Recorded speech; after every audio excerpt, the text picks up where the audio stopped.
Hi, I'm MJ. Welcome to the Blogs4Borders video Blogburst, July 24th, 2007. And thanks for joining us as we take a whirlwind tour of illegal immigration news across these United States.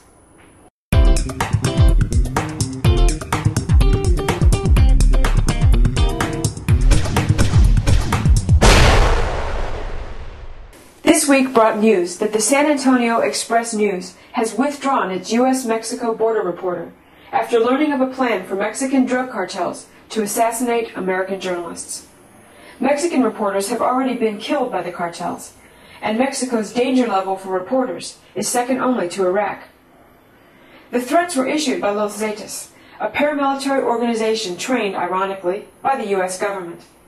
Originally Mexican military officers retrained to hunt the drug cartels, the Zetas took that training and sold it to the highest bidder, the very drug cartels they were trained to fight. This comes as no surprise to those who follow border issues. As the cartels seek to cement their grasp on power in Mexico, they are also hard at work in this country. Drug cartels have taken de facto control over wide swaths of our national forests, turning them into marijuana farms patrolled by armed guards and set with deadly booby traps to keep visitors out.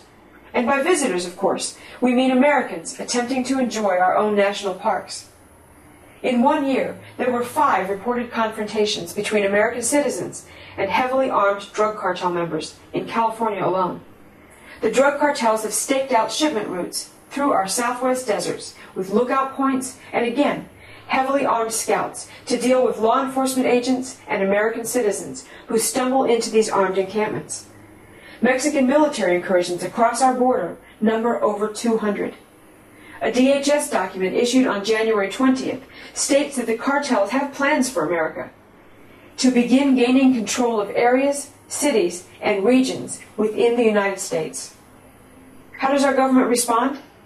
DHS Secretary Michael Chertoff: "We have a good relationship with the Mexicans, and I think treating this as an alarmist issue that suggests we're in danger of some significant overreaching is not accurate and not helpful."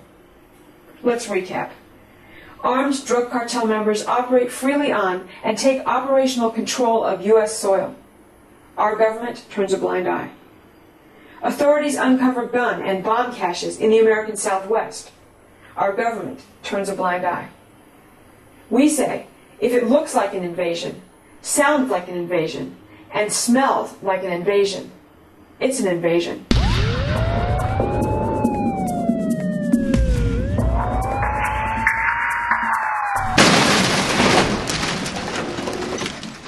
The victims: multiple women in New Jersey and Massachusetts. The accused: Marcelo Mota, illegal alien from Brazil. The charges: in New Jersey, 2 counts of burglary, 1 count of aggravated sexual assault, and 1 count of being a fugitive from Massachusetts, where he is suspected of raping 2 women at gunpoint and assaulting a 3rd woman. The story: New Jersey authorities say scumbag Mota confessed to the sexual assaults in their state, as well as the similar attacks in Massachusetts. Police wonder how a man who so closely resembled his police sketch could remain at large for 4 years. They think it may be because his friends were illegal aliens themselves, and therefore unwilling to come forward for fear of being deported. If you can't aid and abet your illegal alien friends, who can you aid and abet?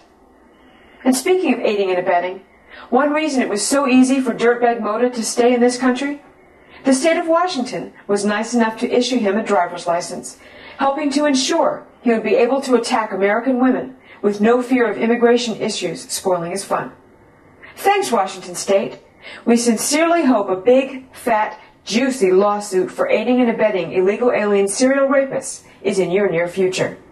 Because if our government at any level had been doing its job, this jerk wouldn't have been here to ruin the lives of who knows how many American women, making this crime 100% preventable.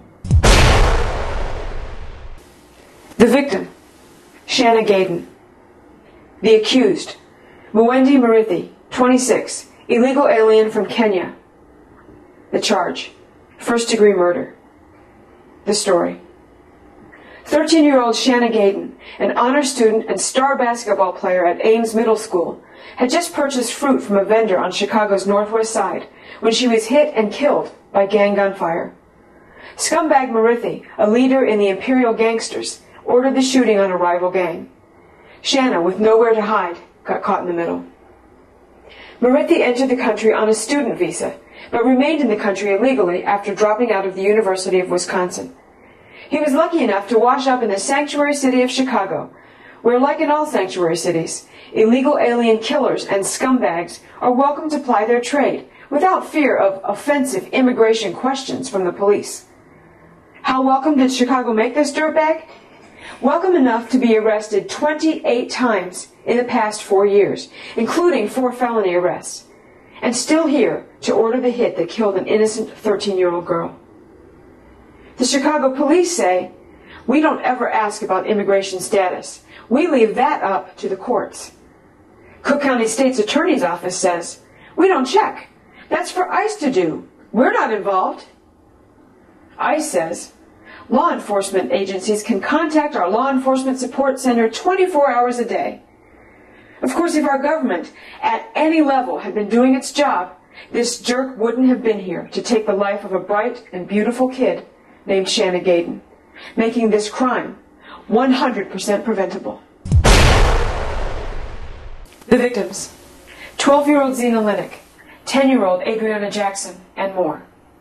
The accused: Terapan Adan, 42, illegal alien from the Asian Pacific Islands. The charges: kidnapping, murder, and over 50 counts of child rape. The story: on the evening of July 4th, Zena's father, Mikhail, heard a scream from the alley behind their house. There he observed an Asian man get into a parked van and drive off. 1 week later, Zena's lifeless body was found based on information provided by scumbag Adan. Police now believe this dirtbag was also the perpetrator in the 2000 kidnapping and rape of 10-year-old Adriana Jackson, who was found duct-taped to a tree. Adan has also been booked on charges of regularly raping a girl who lived with him, an estimated 150 to 200 rapes over a 4-year period. Kicker number 1, dirtbag Adan was convicted of violently raping a 16-year-old relative in 1990, which activated a law that mandated his removal from the country. Kicker number 2, he's a registered voter. Of course, if our government had been doing its job, this jerk wouldn't have been here to rape children, and rape children, making this crime, like all crimes committed by illegal aliens, 100% preventable.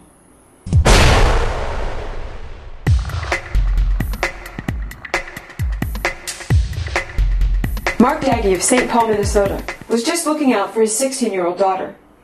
On the evening of July 14th, Daggy had a confrontation with his daughter's boyfriend and told him to never see her again. After making death threats, the young man left, only to return a short time later for this terrifying encounter, captured on a surveillance camera on Daggy's garage. He's released. I was inside watching all this. I was a sitting duck. This is security camera footage from last Saturday night after Mark Daggy says he told an 18-year-old man to stay away from his 16-year-old daughter. And then he said he would kill me. And it was about 5 minutes later, I heard a big crash in my back over and over again. $2,500 worth.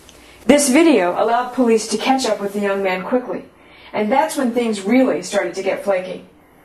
Daggy received 3 different court documents relating to the incident, each one listing a different name for the defendant. He also learned that the man with 3 names had a prior criminal history and an outstanding deportation order. Living in a sanctuary city, Daggy fears that this violent criminal alien will be freed to continue terrorizing both him and his 16-year-old daughter. Adding insult to injury, of the 5 TV stations in St. Paul, only 1 covered the story. Blogs4Borders member Arclight theorized that they did so because the criminal is an illegal alien, and we agree. Open Border supporters often implore the need for debate on the issue of illegal immigration, even as they and their lapdogs in the media withhold the honesty that would make debate possible. You can't talk about illegal aliens if you call them immigrants.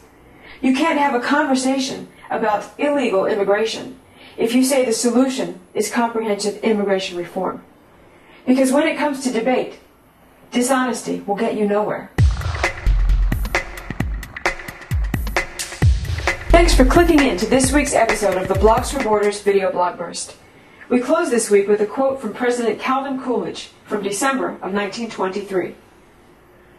American institutions rest solely on good citizenship. They were created by people who had a background of self-government.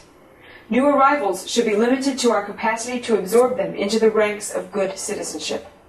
America must be kept American. Those who do not want to be partakers of the American spirit ought not to settle in America.